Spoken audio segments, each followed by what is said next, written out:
Welcome, everybody. My name is Maria Hernandez. I am the director of NYU's Metro Center's Innovations in Equity and Systemic Change. Hi, everyone. My name is David Lopez, and I'm a Senior Equity Associate with IESC. Hi, everybody. I'm Reed Sweer. I'm also a Senior Equity Associate with IESC. Welcome to the first webinar out of 4 webinars that will address disproportionality. Specifically, we will unpack what disproportionality is and the work that districts and schools need to do to address their disproportionality during COVID, when they reopen, and beyond. Who we are. We are at the Metropolitan Center for Research on Equity and the Transformation of Schools at New York University. And specifically, we are Innovations in Equity and Systemic Change. Our work as Innovations in Equity and Systemic Change is to provide professional development, consultancy, and technical assistance support to educational institutions in general education and in special educations. Specifically, we aim to advance equity by disrupting, dismantling, and eliminating disproportionality by building the capacity of educators to implement culturally responsive, sustaining education systems that respond to every child and family.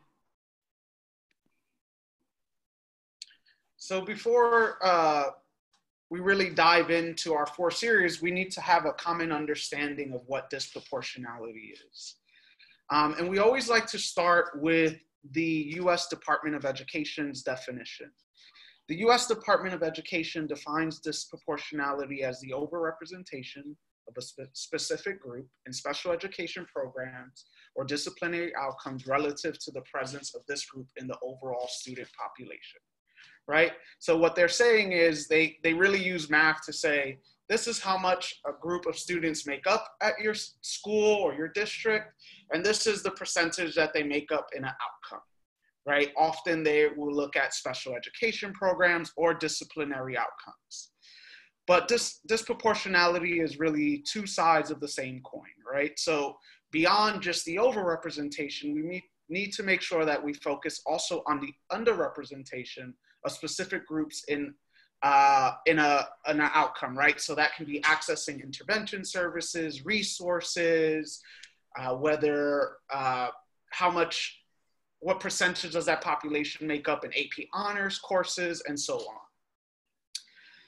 So while that is the technical definition, what we found through our experience in this work is that that definition is very limiting.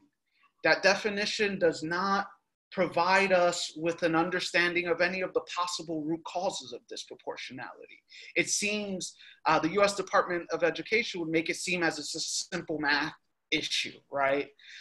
So what we really lean on in our work, and what I think that the definition that we should focus on as educational institutions is what our youth came up with, right? So we partnered with NYC DOE, and we founded the Youth Technical Assistance Center on Disproportionality, or YTACD. And through their research, through a youth participatory action research project, and through examining the literature and research, they gave us a much more robust definition of disproportionality.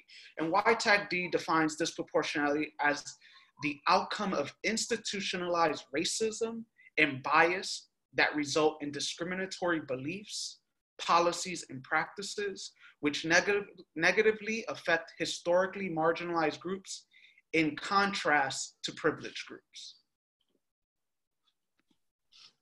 So now thinking about the definitions and how David really expanded our idea of disproportionality and building a more robust definition for us to think about, we want to think about how it manifests, right? So where do we see disproportionality holding on and maintaining itself? And we think about beliefs, policies, and practices. So through every school, school districts, through the state, through individual schools, you see that there's policies and practices that are all being held up by beliefs, right? So in terms of the ideas that school has, the staff, the leaders, everybody that works inside of that school, those beliefs manifest. So example of beliefs that often lead to disproportionate outcomes, we think about punitive discipline. We think about how Often educators believe that punitive discipline deters misbehavior, right? So if you discipline harder, students won't act out or they'll misbehave less. We know this is fundamentally not true, but what we also know is that coupled with deficit mindsets, anti-Blackness, systems and structures that are based on white supremacy, that leads to racist beliefs that push disproportionate outcomes for Black and Brown students. Connect that to policies, right? So you see in policies, often schools have code of conducts that hold these same beliefs. And when you see a code of conduct like that, it's similar to zero tolerance policies. Students do two things and the third time they're out, right? And it builds this idea of I'm going to interpret your misbehavior the way I want to, but if I'm a person that's holding racist ideology, if I'm holding anti-Blackness, those policies are going to be disproportionately impacting students of color, right? And then you think about practices. So what are the practices that kind of feed into those two pieces? And a good example of that connects is send-outs, right? So we see throughout K through 12, when a teacher is teaching and they deem a student misbehaving, teachers will often send a child out, right? Or say, I need help, or somebody take this child out of my classroom, cutting off their learning experience.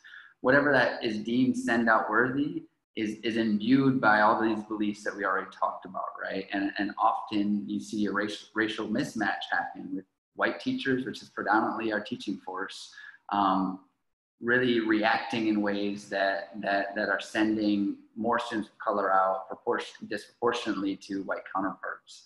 And that builds in even when we think about remote learning in this time and virtual learning.